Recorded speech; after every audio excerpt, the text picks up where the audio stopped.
Mata Kuliah Hukum Adat. Topik 32 dari 75 topik. Sistem Hukum Waris Adat di Indonesia. Bagian pertama. Sistem Garis Keturunan. Sistem hukum waris adat sangat dipengaruhi oleh berbagai aturan dalam hukum adat, seperti sistem garis keturunan dalam keluarga, dan hukum perkawinan yang dilakukan oleh pewaris. Untuk dapat memahami tata cara pengalihan warisan pada suatu masyarakat hukum adat, maka perlu diingat kembali sistem garis keturunan dalam keluarga. Berbicara mengenai sistem hukum waris adat, tidak bisa terlepas dari pengaruh sistem garis keturunan dalam kekeluargaan adat masyarakat Indonesia. Dalam hal pembagian warisan dan penentuan ahli waris, dapat dipengaruhi oleh garis keturunan dalam keluarga.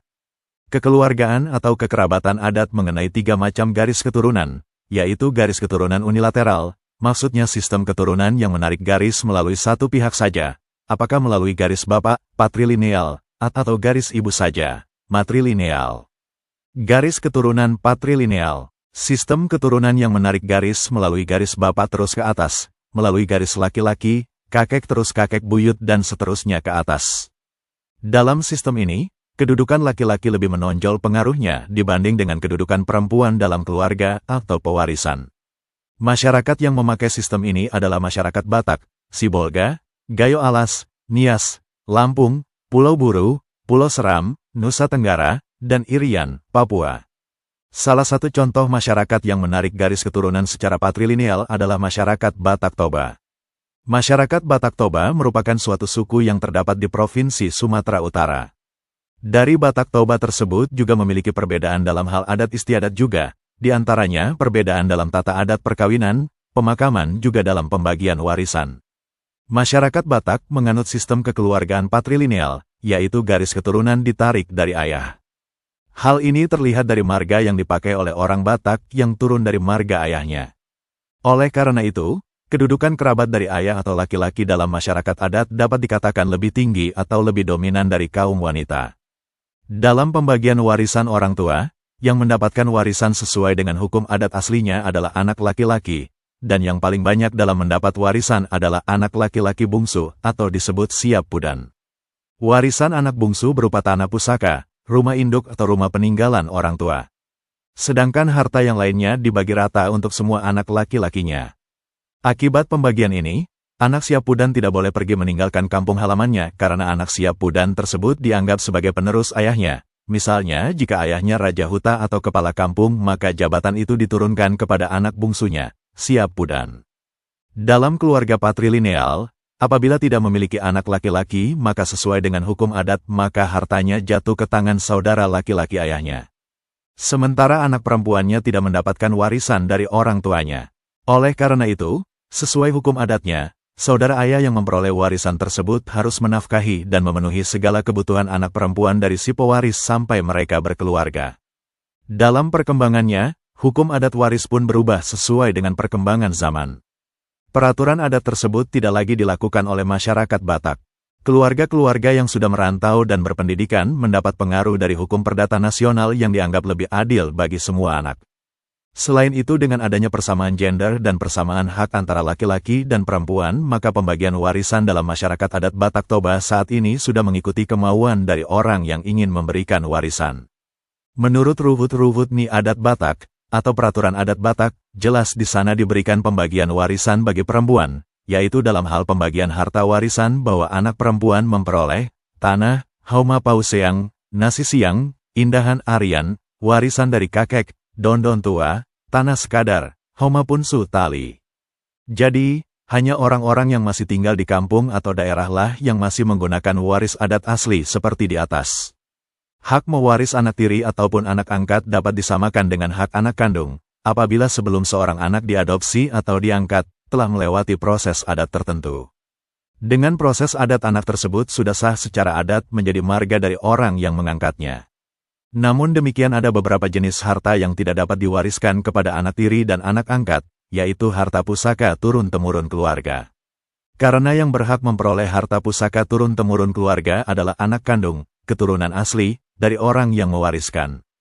Pada masyarakat Batak Karo seperti masyarakat Batak yang lain, anak laki-laki merupakan ahli waris karena dipengaruhi oleh beberapa faktor sebagai berikut, silsilah keluarga didasarkan pada anak laki-laki.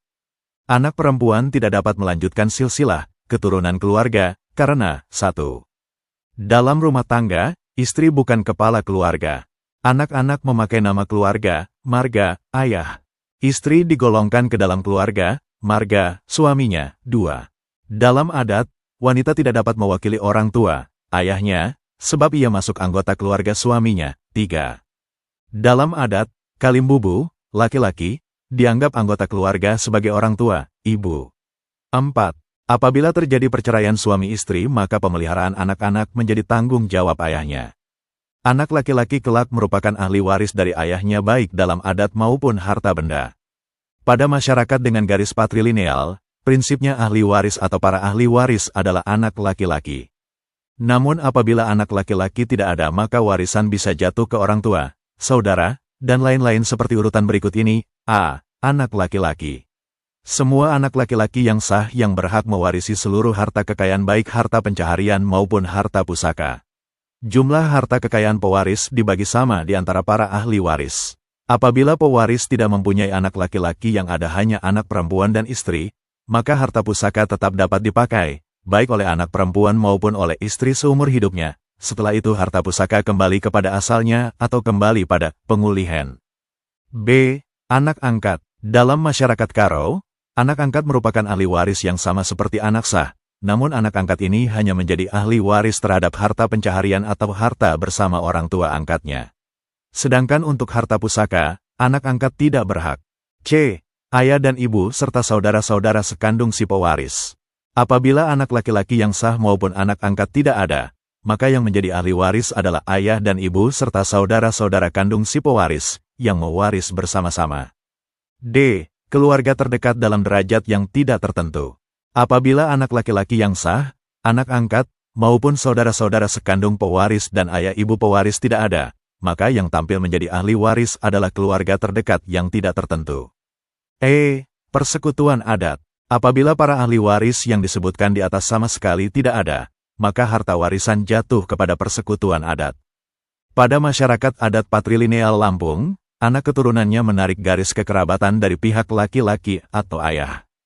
Keturunan dari ayah, yaitu anak laki-laki, dinilai mempunyai kedudukan lebih tinggi dan hak-haknya juga akan mendapatkan lebih banyak daripada perempuan. Hal ini akan berpengaruh pada sistem pewarisan adatnya. Sistem pewarisan adat Lampung berupa penerusan harta waris kepada anak laki-laki, khususnya anak laki-laki tertua, disebut mayorat laki-laki. Seorang ahli waris dalam hal ini anak tertua laki-laki dalam hukum adat Lampung akan memegang peranan penting di kehidupan keluarganya. Sebab dia dianggap sebagai pengganti kepala keluarga apabila ayah telah tua atau telah tiada sehingga anak laki-laki tertua wajib untuk bertanggung jawab penuh dalam menjaga, melayani, dan melindungi keluarga besarnya, baik dalam hal pengurusan harta waris yang ditinggalkan maupun atas anggota keluarga yang ditinggalkan oleh pewaris. Selain itu juga harus menjaga garis penyeimbang dan nama baik keluarga. Di kalangan masyarakat adat Lampung, anak tertua laki-laki adalah ahli waris utama yang menguasai seluruh harta peninggalan orang tuanya. Dengan kewajiban mengganti kedudukan ayahnya yang sudah tua atau wafat, sebagai kepala keluarga yang bertanggung jawab mengurus dan memelihara adik-adiknya yang belum dewasa sampai kelak dapat hidup dengan mandiri. Anak laki-laki tertua di sini adalah anak laki-laki paling tua yang masih hidup saat pewaris meninggal dan mewariskan hartanya, jadi tidak hanya terpaku pada anak sulung. Apabila anak laki-laki sulung meninggal, sedangkan anak laki-laki kedua masih hidup, yang kedua tersebut yang masuk kategori tertua dan mendapat bagian warisan bapaknya. Ada dua bentuk harta warisan dalam masyarakat adat Lampung. Pertama, harta warisan adat yang tidak dapat dibagi-bagi.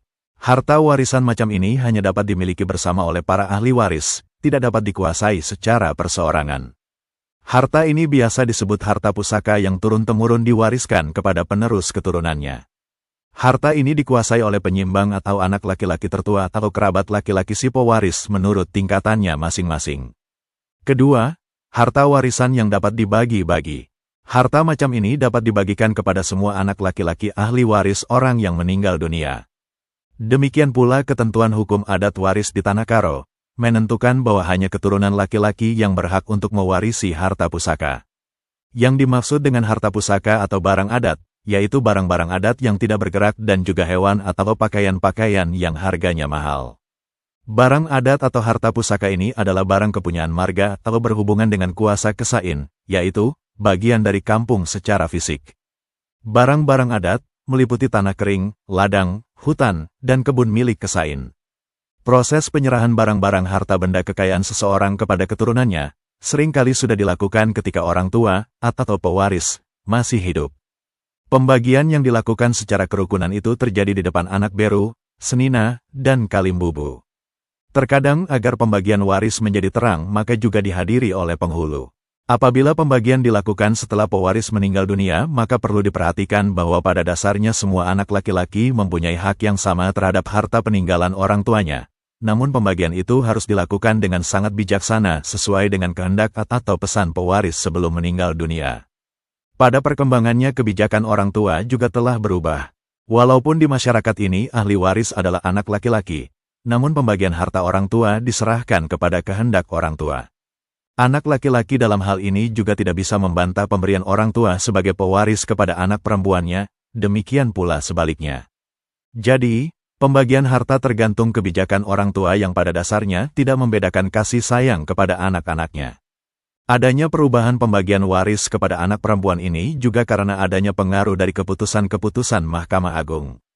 Misalnya, di Tanah Karo yang semula hanya anak laki-laki sebagai ahli waris, dengan adanya keputusan Mahkamah Agung tahun 1961, anak perempuan mendapat hak atau bagian dari harta peninggalan. Putusan Mahkamah Agung nomor 179, K. Sip. 1961 tanggal 23 Oktober tahun 1961 yang menyelesaikan perkara hukum waris di Tanah Karo. Intinya atas dasar kemanusiaan dan keadilan, serta persamaan hak antara laki-laki dan perempuan, memandang sebagai hukum yang hidup di seluruh Indonesia bahwa di samping anak laki-laki juga anak perempuan dianggap ahli waris sehingga mempunyai hak mewaris dari orang tuanya. Demikian juga prinsip putusan-putusan Mahkamah Agung di tahun-tahun selanjutnya. Itulah materi topik ke-32 Hukum Adat. Channel ini didedikasikan kepada setiap orang yang ingin menambah wawasan, khususnya membantu pemahaman mahasiswa Indonesia. Ratusan video tutorial ilmu hukum, pemerintahan, komunikasi, manajemen, administrasi dan lainnya disajikan di channel ini. Video tutorial juga dituturkan dan disubtitelkan agar dapat ditonton, dibaca sambil didengarkan. Jangan khawatir jika belum langsung paham. Untuk pemahaman yang lebih baik, putar dan dengarkan video ini berulang-ulang. Subscribe dan like, agar Anda mendapatkan update tutorial lainnya. Bagikan juga link video ini, agar teman lain juga mendapatkan manfaat channel ini. Sekian dan terima kasih. Sampai jumpa.